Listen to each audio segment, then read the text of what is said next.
Guys, P2B was in Arise News, and guess what? This video is going to be long, but P2B took time to respond to Sanwo-Olu of Lagos State, Soludo of Anambra State, and Reno Omokri. You are aware of how Soludo said that P2B did not do anything in Anambra State. Sanwo-Olu said that P2B, that when P2B was governor of Anambra State, that was when there was hike in poverty in Anambra State. Take a listen and hear his response to every question that was asked by Rufai of Arise News. Like I said, this is an important video for the obedient and for Nigerians to listen and learn something from it. Just air your view in the comment section as watch this video. Our guest needs no introduction.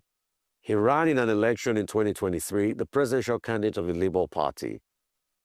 While he started, a lot of people had their doubts, but after the elections, he got over 6 million votes. A third candidate getting over 6 million votes in this Nigerian political dispensation is quite an encouraging one. He has since built a movement called the Obedient Movement. People also have their doubts because of the political squabbles in his political party, the Labour Party, factionalization of the party, and other challenges he has faced. His group, the Obedient Movement, stands strong with him. But this is not without a lot of challenges. He says he has some ideas for national development, and he has constantly been a vocal critic and an opposition member and a leader against the current government of President Tinubu. Are his ideas valid? There are also criticisms against him. Some of those will estray in this conversation. We'll talk about a lot of issues, and we'll talk about his prospects for the next elections.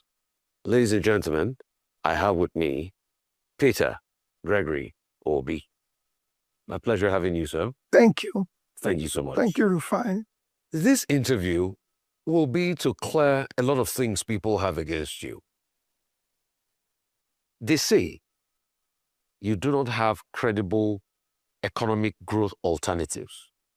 For instance, they say you have just criticized President Tinubu's government, but you have not given alternative or what you will have done or subsidy removal, as regards subsidy removal, as regards floating the naira, and as regards other things that President Tinubu did to stabilize the economy, which were bold measures.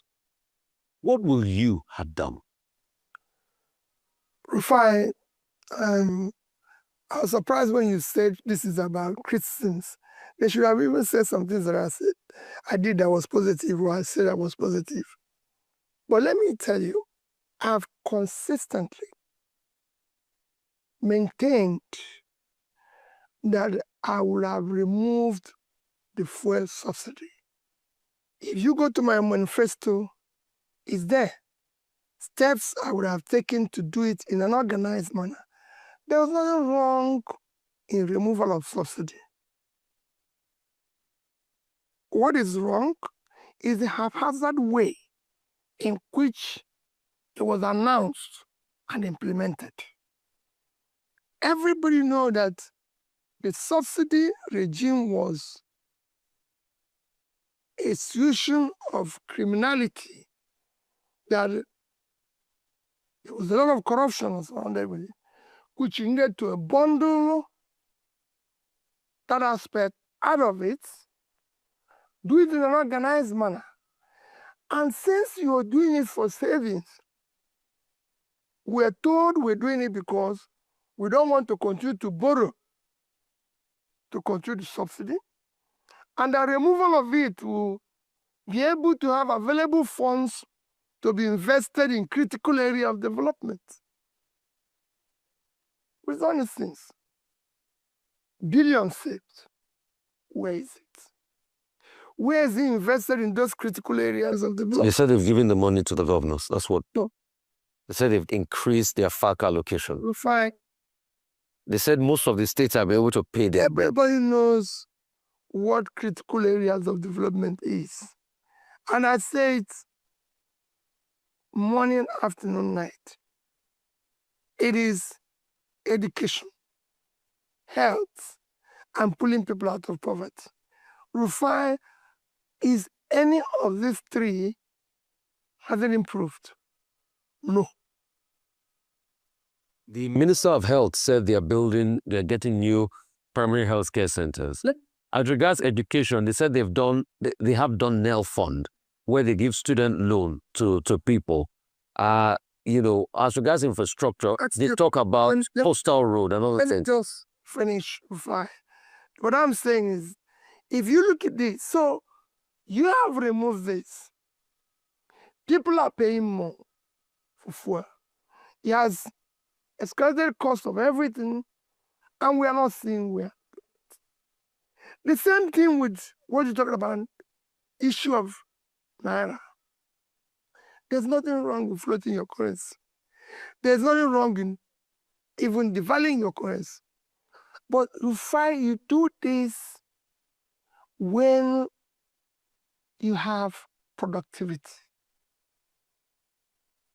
What devaluation or floating does is that your currency becomes, in terms of value, low. You attract investment.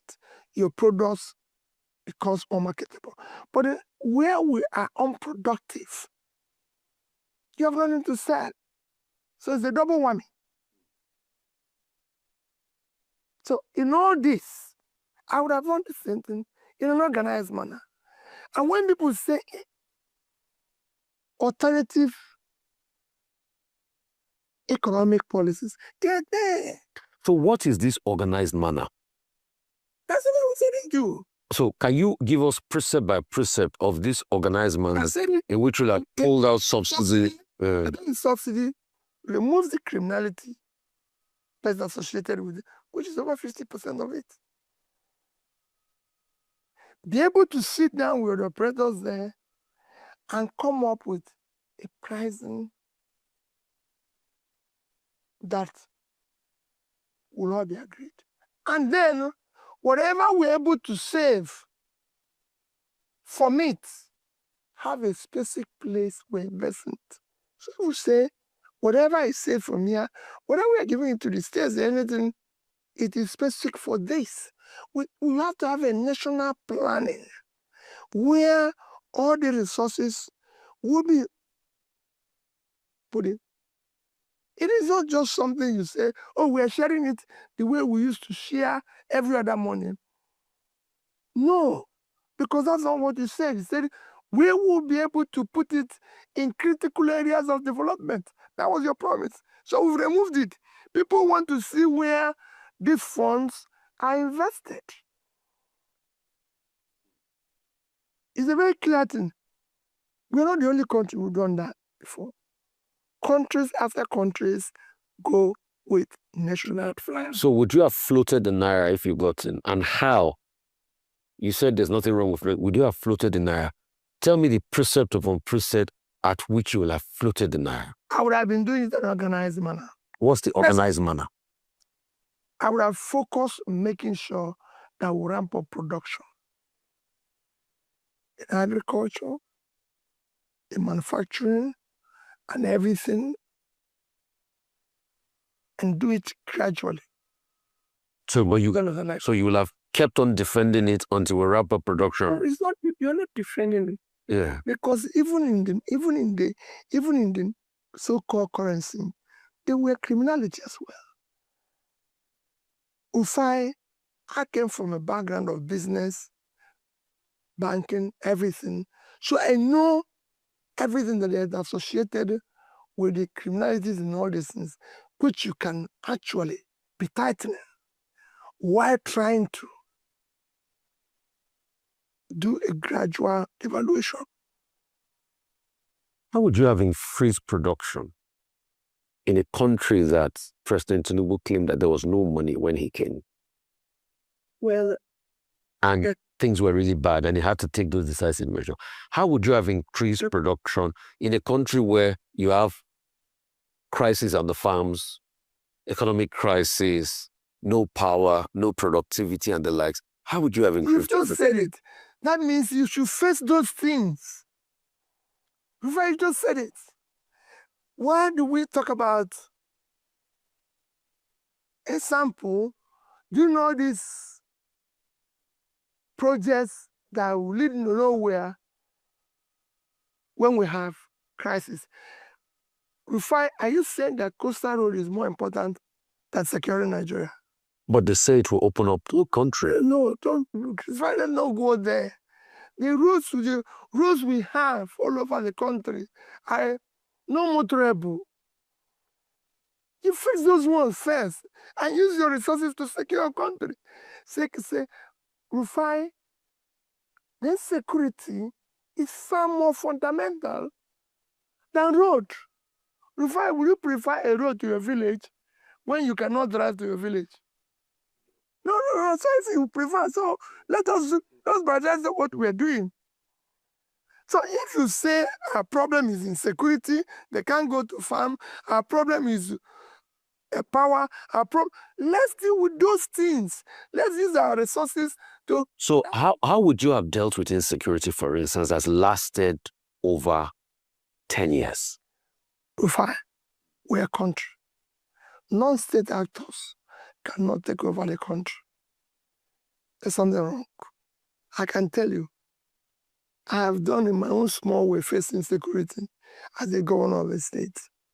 And we decided that we have to take drastic action. But a lot of people criticize you that it was only the time you had to cause a SARS that also violated the fundamental rights of people. Go and ask them. It's very simple to accuse people and say things that are wrong about people. You can go and see what happened while we were there. Is nothing. All those things they are talking never existed. And you saw the former IG Abubakar, a month after I left, say for 5 years, they didn't have one incident of bank robbery or this. That was there when I came. We are government. We must secure our people. And it requires decisive action. It requires, if we're at war, we declare war. And we know we're at war. But would you have declared a state of war on banditry if you had come in? Whatever it takes to secure the country, I'll do it. Let's talk about your records. And these are the criticisms. Yes. They say that when the Panama paper came out, they said you didn't declare some of the money you had offshore. They said when you were governor, you keep saying, oh, democracy and rule of law, but you didn't do local government elections. They also said... Can I take them one after the other? Take them one after the other. Let me take issue of Panama paper. Pandora paper, sorry. No, Panama. Yeah, Pandora papers. Let me tell you, Rufai, I have a clear, legitimate trust, which is allowed in law internationally to be able to plan for inheritance purposes. And it is documented and everything. It was there, that company, which you can trace, moved from one company to another, started Asaba in the 90s. And it's in trace, it's not something you can know. In the 90s, Rufai started about 96, 97, I'm not clear, but I can tell you, until I became governor 2006. So it was a clear case of over a decade before I became governor. But that process, I started saving in a bank, Lloyd's Bank, and that came out of resources which were earned by a company I was running abroad, Nest International Limited, which is a subsidiary of Nest International Nigeria, my company in Nigeria, which was duly declared. When that came out, it became news. They said, oh, that a place they found money where I owned about $500 million. I was actually investigated. By the FCC? By everybody. Everybody said, oh, they found a place where there's 500. Before I replied, I said, if you go there and see 3%, I didn't say 10%, 3% of what you claim, or you mentioned, life imprisonment. Rufai, do you think I can tell you, go and look at what I declared when I became governor? I was already a bank chairman, everything. Naira, at that time I became governor, was about 100 naira to $1. Till date, the money in the said savings is about, I don't even know whether it's the one that belongs to me is up to $15 million. Do you think it was $15 million I've stolen since then and kept? Is that the amount of money people are stealing in Nigeria today? But they talk about the investment in the brewery. No, let me finish. We're talking about Pandora people. Let's do it one after the other. So what they did is that people blew something that is out of proportion.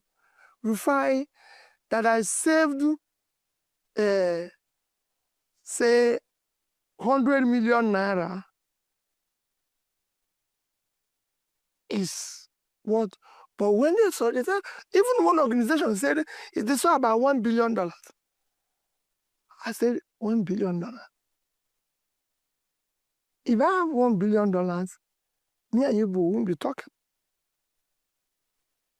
But if you go there, how much is that? The 1%. No. I told him, I said, go there. If you get 1% of, if you see. So how much is there for Thursday privilege? There's no transparency purposes. I put in every year. If it's 1 naira, I put there. I just told you that when they said it's 500, and I told them go and get 3% there. 3% but you know what I'm asking? Because if you want to return, you have to declare your trust. Everything is declared. It's plain. Everything. Okay, for the want of time, let's go through. The other one, he said brewery. Let me tell you, Rufai, I'm happy you're asking that question because people have talked about breweries and everything. Rufai, if I tell you what I suffered for that brewery to be built in Anambra State, you will not believe it. Not to do so. I had to go out trying to attract business to Anambra State. The biggest revenue earner in Enugu State is Ama Brewery. Ama Brewery in Enugu. The biggest earner, call it revenue source for Anambra today, is that brewery. But you said the government stake that they invested had gone down. That was not smart investment. Those are some of the things they say. Thank you very much. I wish other people in Nigeria invested in something that went down. That's not smart. I said the biggest revenue earner, the revenue source, is that brewery. That brewery is employing at least directly 500 Anambra people. That brewery is at least giving food to over 5,000 Anambrarians. Those who use that business, distributors, truck drivers, everything. I wish people are doing that. What we do is that we condemn what is that. Because of the way they've been treated, they have the biggest brewery in Ogun State. Have you ever heard anybody say in Ogun State, oh, the brewery is this? They have a bigger brewery in Ogun State. They say you brought poverty to Anambra. Those are the criticisms of Lagos State governor recently. So they said they say about they said I think they accused you and they said under your tenure poverty did increase and all of that. So you had no moral right to go to John Hopkins and talk about poverty. You are talking about narrow interest and narrow assessment. Go and look at Nigerian Competitive Index. Go and look at it. I was governor of Anambra State from 2006. And I was impeached. So you can say I was governor of Anambra State from 2007 to 2014, 7 years. I was effectively governor for 7 years. because the first year I was removed, as you know. So I was governor for 7 years. Rufai, Nigeria as a country, was a signatory to the global measure of development, which is Millennium Development Goal. That is a global thing. Nigeria was a signatory to it. Yeah. That is what made China to pull 439 million people out of poverty. That was made India to put over 150 million out of poverty. I can go on and on. But Nigeria was signatory to it. And it was signed in the year 2000. Rufai, I became governor in the year, started effective governance in 2007 after I came back from impeachment and tenure interpretation. By the time he ended in 2014, Anambra State under me was number 1. In terms of, this is not me who measured it. It was UNDP. I was even invited to United Nations to come and give a speech on what we did. I was number 1. I was number 1 in education. Health had improved and everything. I can go on and on. So when you now have a distorted disaster, say, go and look at World Nigerian Competitive Index. Go and ask people who were involved in fighting poverty in Nigeria then. Tobacco and all that. Go ask them. Ask all the donor agencies, who is the first to pay his counterpart funding? Ask everybody. The only thing I didn't do well, Rufai, is that I wasn't in media. I wasn't going about paying media people, advertising myself and everything, because I have a little bit of concern about giving people money. Because it was public money. That's all. Otherwise, maybe if I was advertising myself, nobody would be. But to show you what it is, Rufai, come, I live in Anambra today. The only place I have a house in my name, owned by me, is in Anambra State, in Onitsha. And if you go, I'm inviting you any day in Anambra State, let's walk the streets. And people will tell you, who is this man? Okay. They also say you didn't do a lot of infrastructure. These are the things people say. They say, what about schools? You don't need to, what about Kapatibi? They said after you left Anambra, it's not that you turned Anambra into paradise. No, that Oka was still unique, somehow. So there's nothing. Let me not waste your. Don't waste your time, Rufai.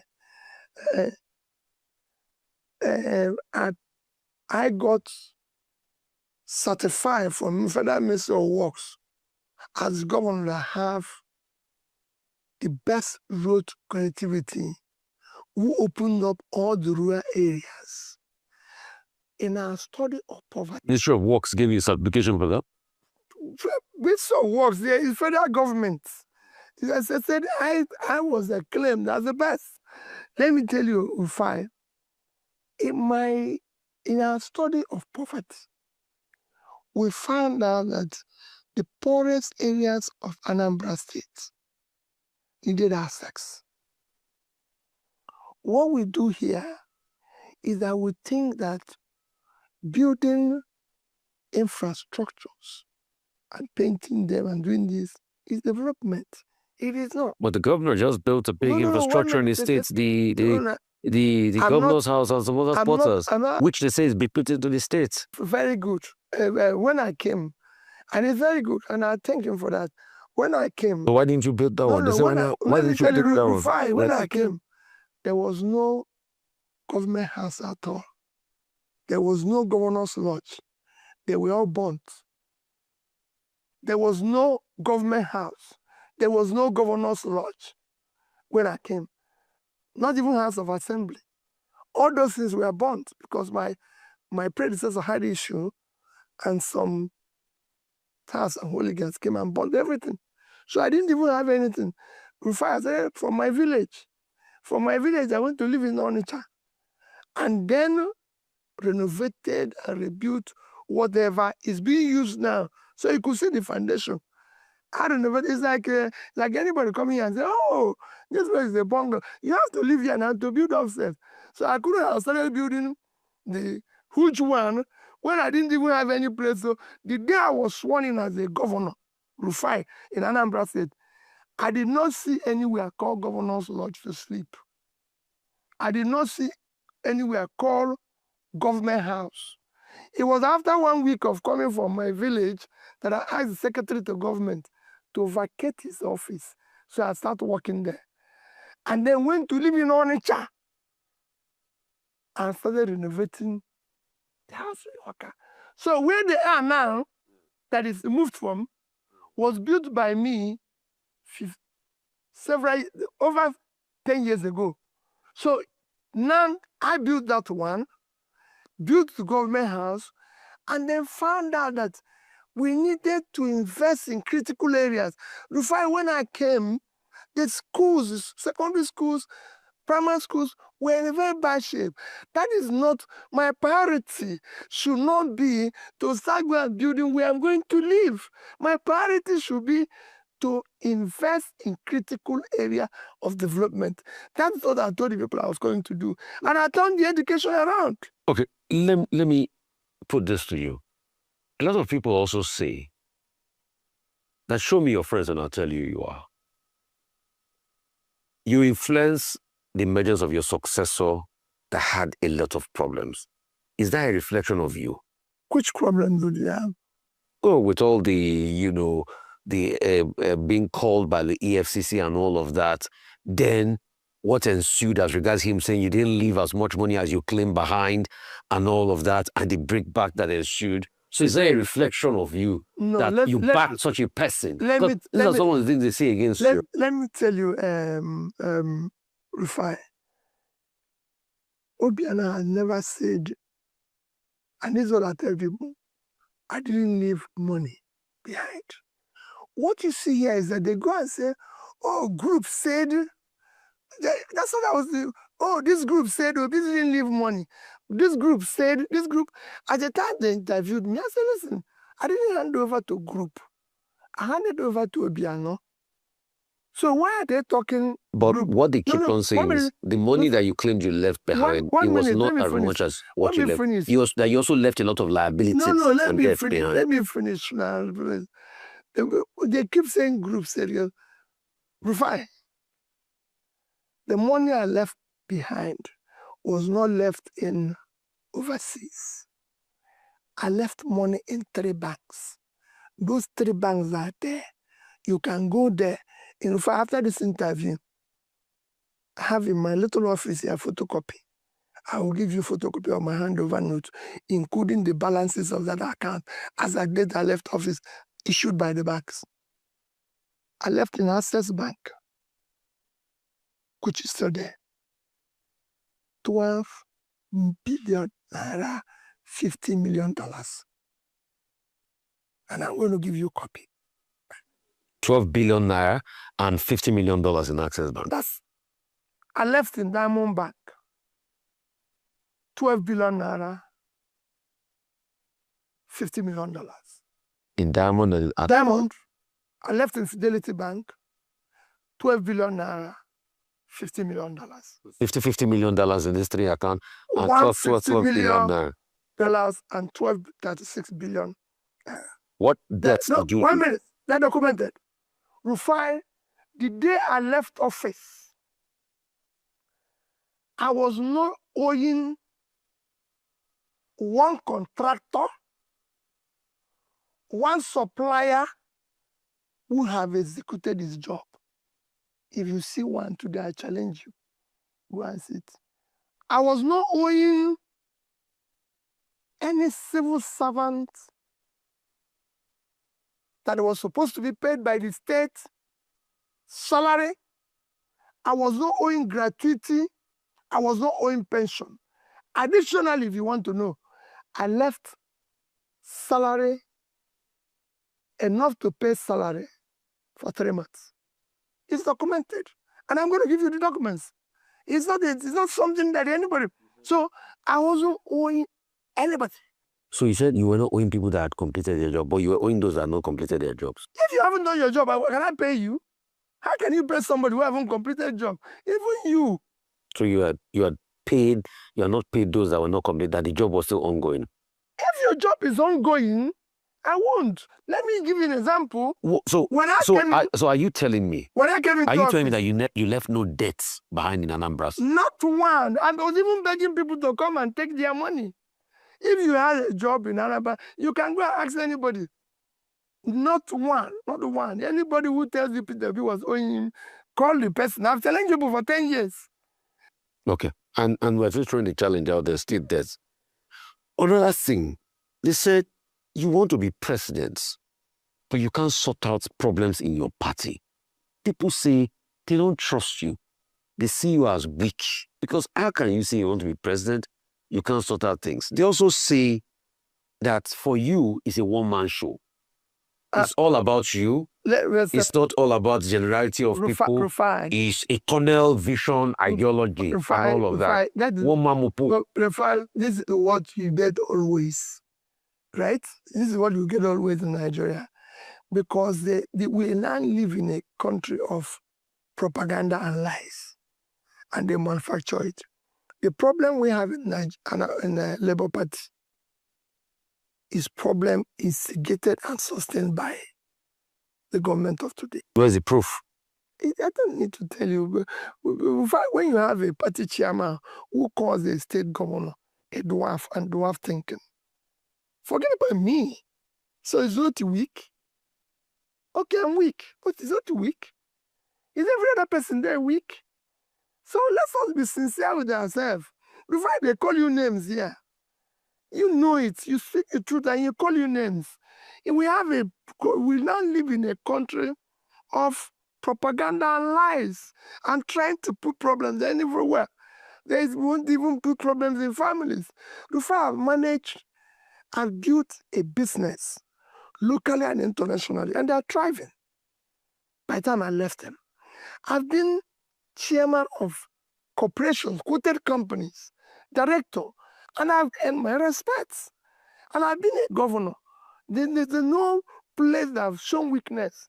Rufai, I returned school that was taken from churches 40 years that nobody could even dare mention. But these are the point people. These are the points people like Kenneth Okonkwo. Yes. These are the things they said against you. It's just Kenneth Okonkwo. Who again? But it's a valid point of view. If 12 persons that followed Jesus, one went against him, how about me, where millions followed, and you're counting those who went against me? Listen, people must go against you, people must speak against you, and they own listen. I still remain consistent. I'm not changed. Like I said, Kenneth is my younger brother. He has his reasons for his actions or what he wants to do. Rufai, humility, patience, tolerance is not weakness, it's a virtue. It is not easy for people to remain where I am. And when I was campaigning election, Rufai went to places people dare not go to. I was in Southern Gombe. Was everywhere. People fear to go. If I drive around this country today, this year alone, I've driven from Abuja to Kafancha, to Kaduna, to Kano, to Katsina, to Jigawa, to Jos, to Benue, to Kogi.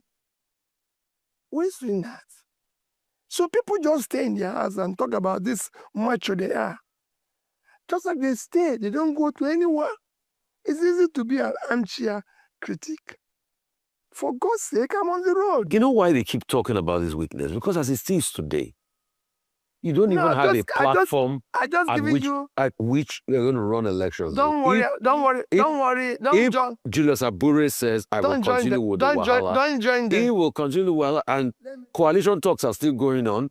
That might swing in your favor, that might not swing in your favor. So that's why a lot of people keep saying you're weak. They say, okay, you're so weak that you can't call out some activities of IPOM that is not palatable. But I mean, but these are the things they say. These are the things they say about you. And that's why they say, can you reach out into the north? Can you? I criticize every single act that is wrong. Whether it's in, go and follow it. Whether it's in the east, west, south. They say you're not hard enough on IPOP. That's what they say. I'm hard on everybody. And remember what I said during the campaign until today. Any agitator I will discuss with. There's nothing wrong in agitation. Whether it's Yoruba movement, whether it's Northern movement, any movement, I'll sit down and discuss with. It is important because you dialogue people. Even in my house, people agitate. Why don't you dialogue with them? I have children who say, "Oh, I don't want to do this, Daddy." And I say, "Okay, let's give me your time. Let's talk." Why are we fearing talking with people? Let's sit down and talk. And then we have exhausted the reason. And if you don't, and that's it. So it's a question of, so like I told you, we've been radical in our approach. And we thought that bad behavior and rascality makes you powerful. No, it actually kills the system.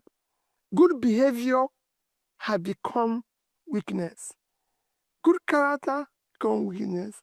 Humility has become, everything that is good in Nigeria is classified as wrong. If I go into a place whipping people, shouting and beating people, I'm a strong person.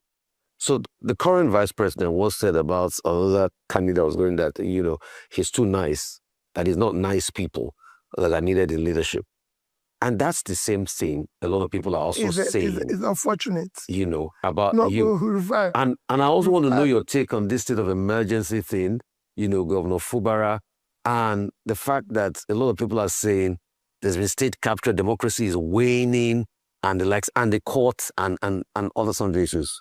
Let me tell you, Rufai, as far as I'm concerned, I maintain it. There's no democracy today in Nigeria. So what are we practicing? So why are you running the 2027 elections if there's no democracy? We will continue to be agitating for true democracy. Rufai, being an election in Edo, does this show any sign of being a democratic country? Capital, no. Rufai, the coffin was nailed by what happened in River State. You cannot, on any circumstances, solve a problem in a democratic setting by going against the rules. You can't even solve any problem by going against the rules. There's a process. President Zuma went against the rules in River State? Of course, there's a process there's a process. You've just, what did you do? You've actually said it's undemocratic. When you go and bring somebody that is not elected, that doesn't follow, there was a process. But a lot of people too will remind you didn't hold local government election when you were in Anambra State. It's easy to point at Tinubu now, but what about you? I'm not pointing at them. I'm just telling you, I can tell you, go and check the court process in Anambra State. I was in court for years against conducting an election because people thought if I conduct it, I would do what everybody's doing. So it took me almost 7 years before we could conduct. I governed one of virtually the most difficult states at the time he had crisis. If there's nothing I did in Anambra State that people are proud of today, I brought civility and order in Anambra State. Before me, nobody who was governor in Anambra State had what you can call a peaceful reign. It was quarrel for 4 years.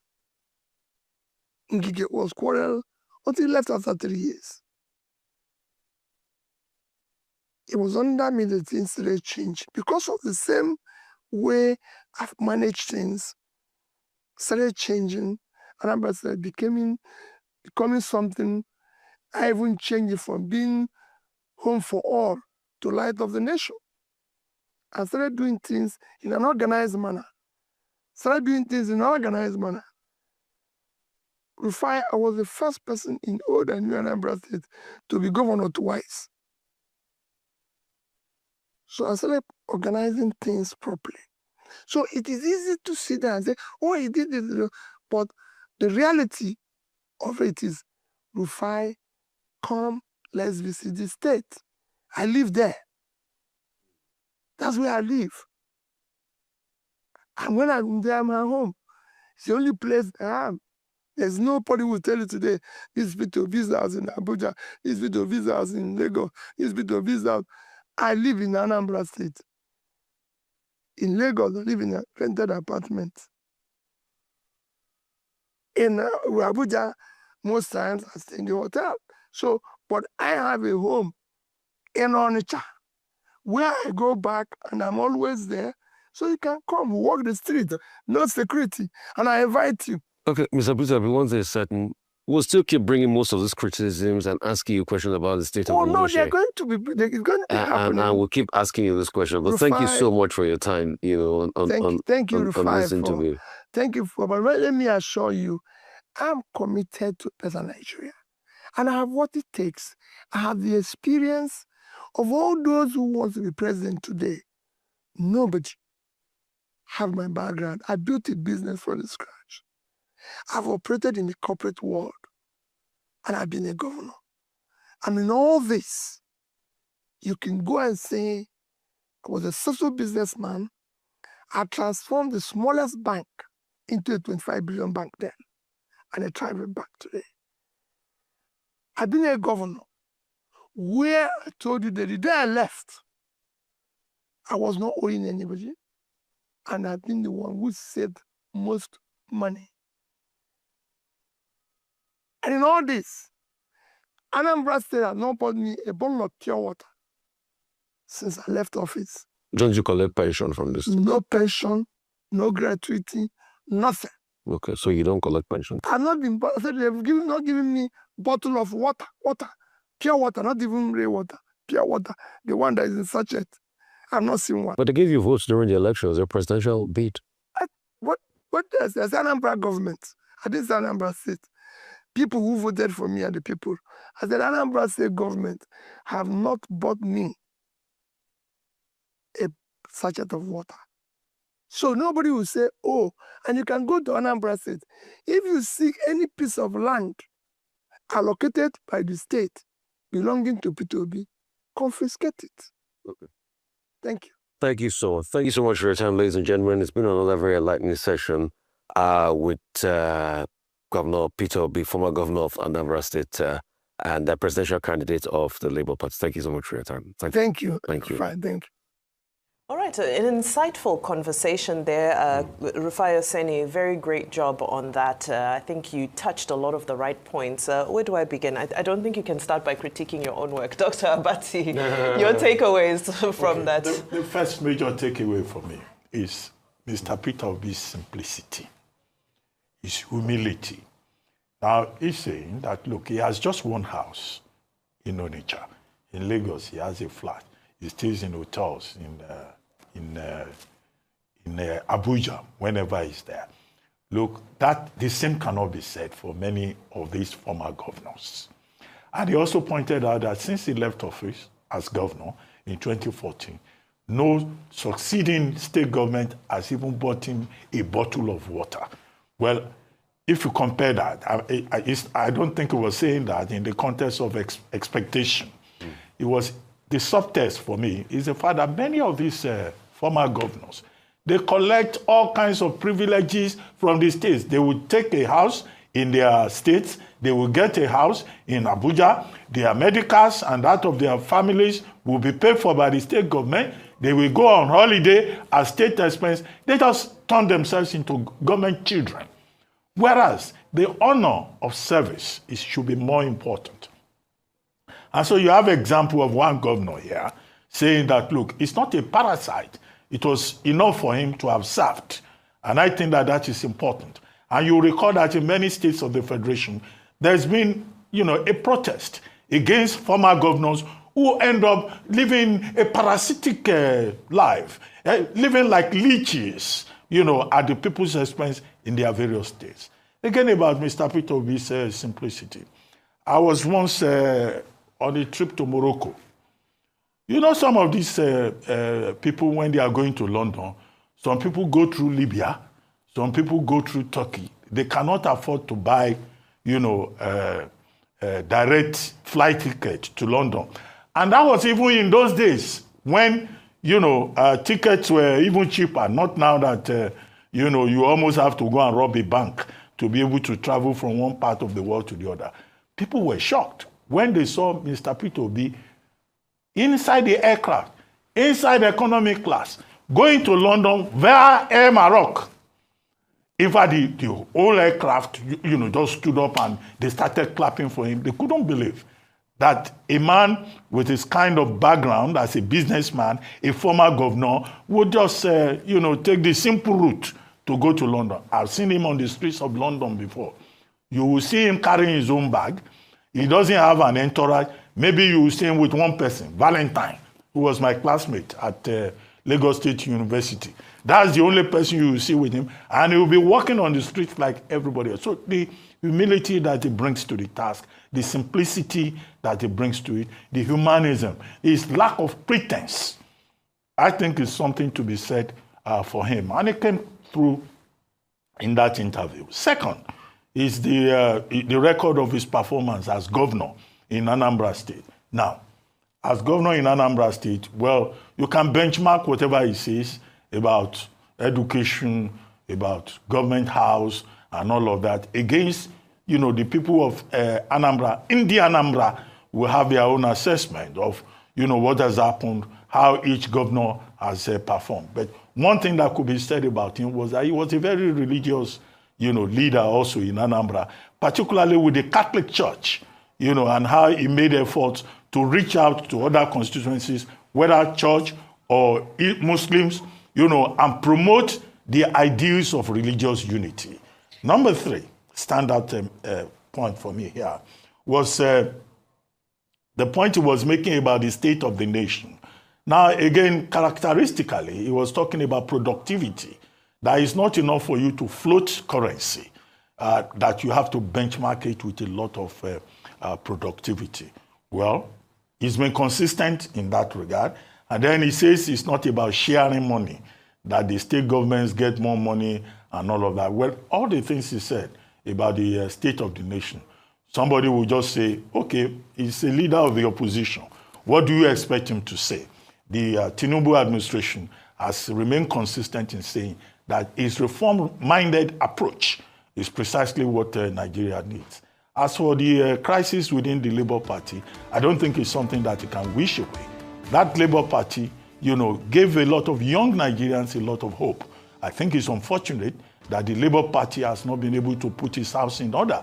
And as leader of the party, that is a question that will always, come across. But, look at his humility, his simplicity.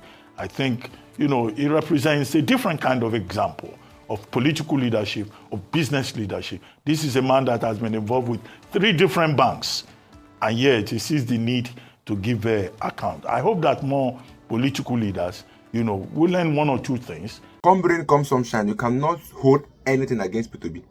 You can't say that this is what Peter Obi did not do and what he did in Anambra State.